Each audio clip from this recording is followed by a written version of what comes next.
Hürmetli vatandaş leksiyalarımızı devamlaştırırız. Bugün Çiğsağış 2019 yıl 8. ayının 2. günü haftiga Cüme. Endeki leksiyanın mavzusu bunda hürmetli vatandaş. Şangang'da turuşluk, azatlık, armiya cangçileri yani Hong Kong'da turuşluk askeri kısımlar agahlandırış bad. Namayişçiler akıbet yüzü mesul. Mavzulu haber 8. ayının akıbet yüzü mesul dedi. Mavzulu haber 8. ayının 2. günü erken Asya Xitay programımız ilan kılındı haber. Bunda başlar. Şangang'da devamlı şuvatkan sakçılar bilen namayişçiler oturuşuki tokunuştan taşkırı dünyada azatlık armiya yani askeri kısımlar Şangang işleri arlışamdı deydiğin endişe peyda buldu. Çünkü armiyasının Şangang'da turuşluk, Hong Kong'da turuşluk kısımları doğru bedbirde zoruvallıktan aldığını eliş manevri ötküzüp süretlerini görüştüp hem de Şangang, Hong Kong talada agahlandırış verip bundak dedi. Akıbet gözünle mesul dedi. Yaş akkızıdığın bomba bir onlukla ahırda namayışçılarına kol geliş man böyle görüştü. Doğru bitidi bundak değildi. Şangang'da Hong Kong'da turuşluklar bir kısımla şehir içinde uruş kılışta taklit kılıp görüşetti. Şangang'da Hong Kong'da turuşluk kısımla ilgili hukukla boyumluğunu gövdelendirdiği değildi. Bir devlet eşkil tüzümle qoğdaydıgan boyum köç armiya değildi. Şangang'ın muqimliğini qoğdaydıgan ol teşi armiya değildi. Fundamental değil. Şangang'ın turuşluk kısımda Merkezi Komitet ve Merkezi Harbi İşler Komiteti'nin görsetmesini izcillaştırdı değildi. Şangang memuriyet hükümetini kollaydı ve memuriyet başlığını kollaydığı vatanperver koç bu askeri kısımla değildi. Şençimiz var, gayretimiz var, iktidarımız var. Devletten ilgili hukukunu bir haterlik ve terakkiyat menfaatine koğdayımız dedi. Şangang, Hong Kong'da duruşluk Cumhur'un askeri kısımları. Şanggang ekim meseleleri yani Hong Kong ekim meseleleri bayanatçısı Yuri Shao mundak dedi. Merkezi Harbi İşler Komiteti'nin görsetmesine asasen mukam ne yukarı götürgen bolsa mu yani bir cürne tarqattı. O cürnime ve vatandaş dikkat. Şanggang'da duruşlar her bir kısımla Şanggang işlerine vaktince arlaşmak. Ama ne gep rasmi. Bana gep duruş gep. Hazır müşahede bir cümle kıstırıp koyayım ben. Ne diysenler şu tavına sözü diyelim. Şu tav şundak dedi programımızı da.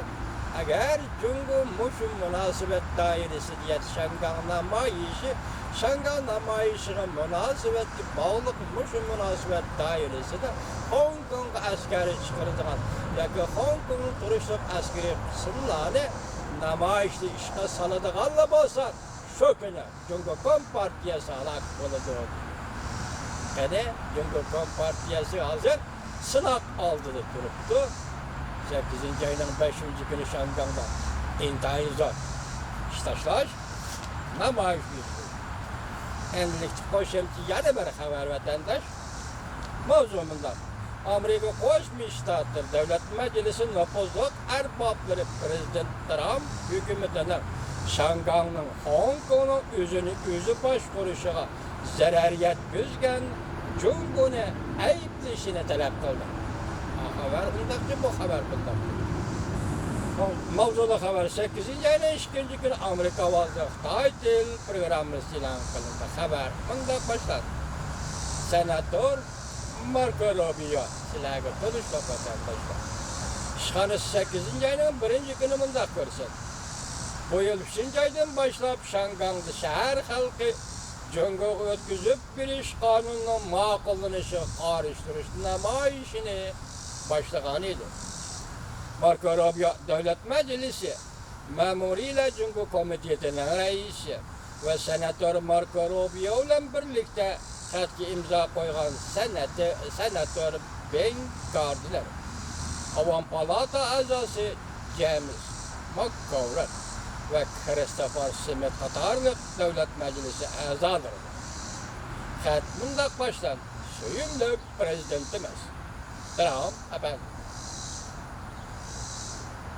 Bizden xat yazış maksudimiz Şangan Hong Kong'da 101 vatkan karşılık görüştürüş namayış hakkında topluluşlar. Ötküzüp bir iş kanunu Amerika'nın bir xatarligi ve iktisat menfaati ve Amerikalıklarına bir xatarligi bir vasıta takdir peyda kılınır. Eğer bu kanun Hong Kong'da makullansa Amerika'nın devlet bir xatarligiga bir vasıta takdir peyda kılınır. Namayışçılar zoravallık bilen muamele kılışga okşurdu. Beijing bu toplumlarını Amerika peyda kıldı dep ayıpladı Amerika'nı. Ve sizden kattık söz ibarlarını işletip Beijing'in, Şangay'ın yani Hong Kong'un özü başvuruşuğa buzgunçılık kılıp Hong Kong'u kıyın ahvalga düşürüp koyganlığını ayıplaşımızda talep kılımız. Qaraganda Beijing'in qılğanları etkenleri Şangay vaziyetini tehame ciddileştirip etti. Xabarda mundaq görüstüldü. Çünkü əməldarlar niqablanıp Amerika'nın diplomatlarına təhdid saldı. Ve Şangay'da Hong Kong'da yaşavatkan Amerikalıklarga təhdid saldı. Hem de Şangay'da Hong Kong'da duruşluq her bir kısımla Şangay'ın işlerine ağırlaşıdı. Dedi Hong Kong işlerine ağırlaşıdı dedi, çoğunu söz dedi. Biz bunda kılıklarını kabul kılalmayız. Şundaqla Amerika tarafından ve halkara cemiyetten önemli inkas kaytırışını talep kılımız. Amerika Devlet Meclisi'nin azaları Prezident Trump yazgan xatın mazmunlarına tanıdı. Beijing'in tahdidine perva kılmaydigan bolsak, Beijing kanunun sırtıda Beijing rehberlerinin tep tartmay kanunsuzluk kılışıga yol koygan bunlar. Beijing'in popozullarına ve tahdidine senti kılmaydigan bolsak, perva kılmaydigan bolsak, kanunun sırtıda Beijing rehberlerinin tep tartmay zorluk, zombuluk kılıdıganlığa yol koygan bolumuz.